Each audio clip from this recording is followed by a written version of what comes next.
You're one of the fresher faces appointed as minister by President Irfaan Ali. Lots of persons were asking yesterday, who is our new Minister of Tourism? They were even asking for the pronunciation of your name. Yeah. So I'll let you do that for us. Tell us what your name is and also tell us who exactly is our new Minister of Tourism. Yes. Well, first of all, thank you. My name is OneidgeWalrond. Walrond, not Walrond, no, not Walrond. And I am, well, it's actually the ministry is called the Ministry of Tourism, Industry and Commerce. So it's quite an extensive portfolio that deals with not only tourism, but commerce and commercial issues. I am an attorney at law by profession. I'm 22 years at the bar, and I am a former magistrate as well. I was also legal advisor to the Ministry of Public Telecommunications on the previous administration, and most recently I was the corporate secretary of the Telecommunications Agency. Excellent. For some, you came as a shock. Your political appointment as a minister came as a shock. You did not campaign with the PPP. You were not on their list, but you were chosen as minister. Yes. First of all, tell me, what was the feeling like when you actually received the call? Was it directly from President Irfaan Ali? The call was actually, they didn't know how to reach me, so they actually reached my husband. Okay. And yes, and it came directly from the president, yes. What was the feeling like? Well, I was told to come to a meeting. I wasn't sure. I certainly wasn't expecting this this appointment or this news. Yeah, but it was welcome, and I was ultimately flattered and honored and humbled that the president, chose me. Like you said, I will be the Technocrat Minister, which the law provides that you can have this. You don't have to have been on the list. And yes, I understand that I'm a bit of a wild card in the sense that I seem to have come out of nowhere. But I think it's testament to the president's resolve to be inclusive, to have an inclusive government, inclusive cabinet, and to pick someone like me who appears, there is purely just on the basis of qualifications and what you bring to the table. So. Did you have to give up another form of employment to accept this new position? I actually did, yes. I was, like I mentioned, until yesterday, I was the corporate secretary of the Telecommunications Agency. Yes, so I had to give that up. So we're talking to you right now from your office at the Ministry of Tourism, Industry and Commerce. Yes. Have you been able to meet with staff as yet? What was it like walking in here this morning? I have not. I met the driver, who got a very warm welcome from him as soon as I stepped into the doors. And I've only met the PS and the DPS of the ministry to just to be briefed, to find out where we are. The president has tasked us, the members of his cabinet, with preparing a situation analysis of each ministry, where we are, and so I was being briefed by the PS and the DPS until you came.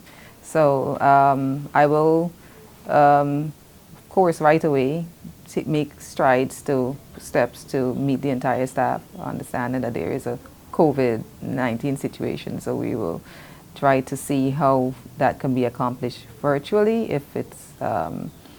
if not meeting the staff physically as they come in, because the staff are currently on rotation.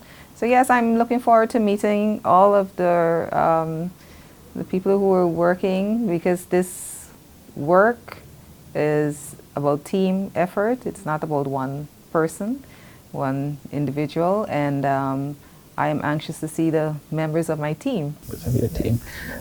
In keeping with the promises in the PPP's election manifesto and your own vision for where you think this sector needs to go, what could we expect from your leadership over the next 5 years? For sure, it's as I do an assessment of where we are,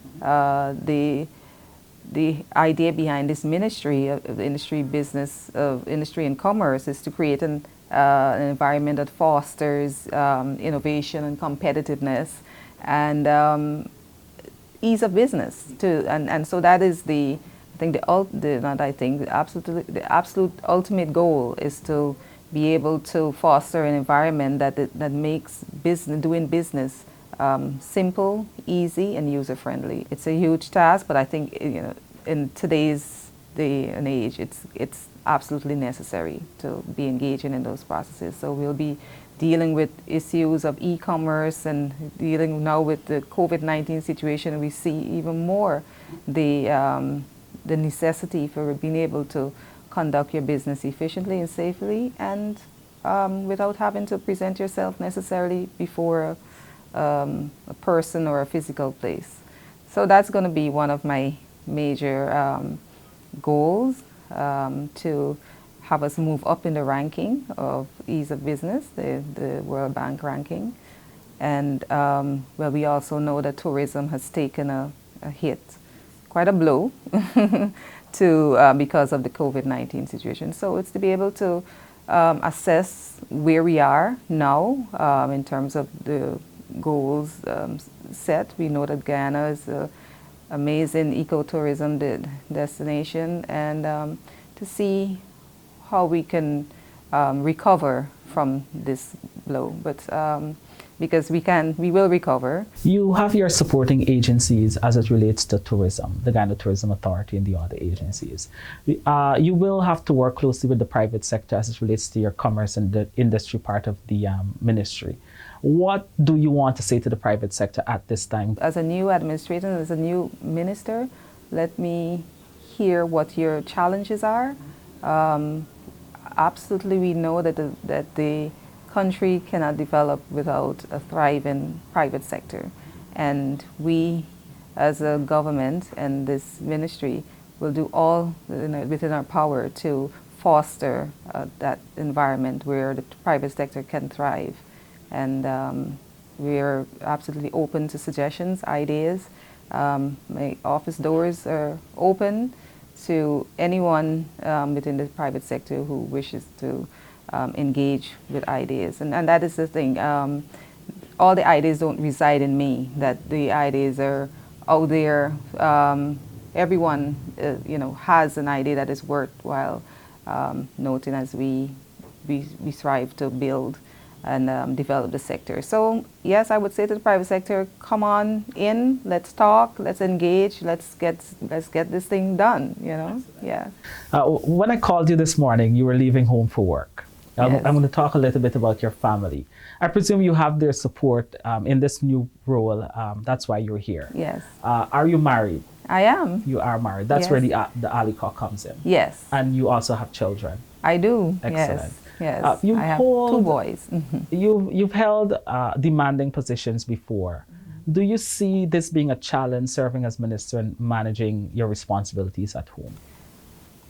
No, I don't. Are you asking me that because I'm a woman? Would you ask a man?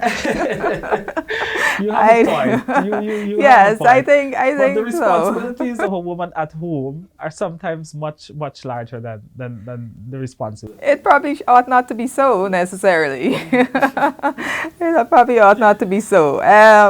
It's a shared responsibility. Mm-hmm. Both parents have to share, and as my job demands my attention and my time, then the other partner will rise to the occasion to meet her. That's what teamwork is all about. Is there anything else you would like the Guyanese public to know about you as we wrap up this interview today? I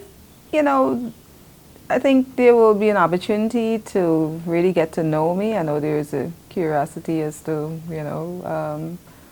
why I'm here, and I just want the Guyanese people to know that I'm here to serve, that the reason I took this position is because I've always had a desire to serve and serve my people. And I connected right away with the President's remarks on his swearing in, where he said he wants Guyana to move forward as a collective body, everyone unified, without regard or to the race, political persuasion, and that will be my focus, that we're looking at our country and being able to address our issues as a collective. How are we going to be better as a nation and economically and in every other aspect? So that is my primary focus, to just get the work done and to benefit and to be of service to the Guyanese people. Thank you very much.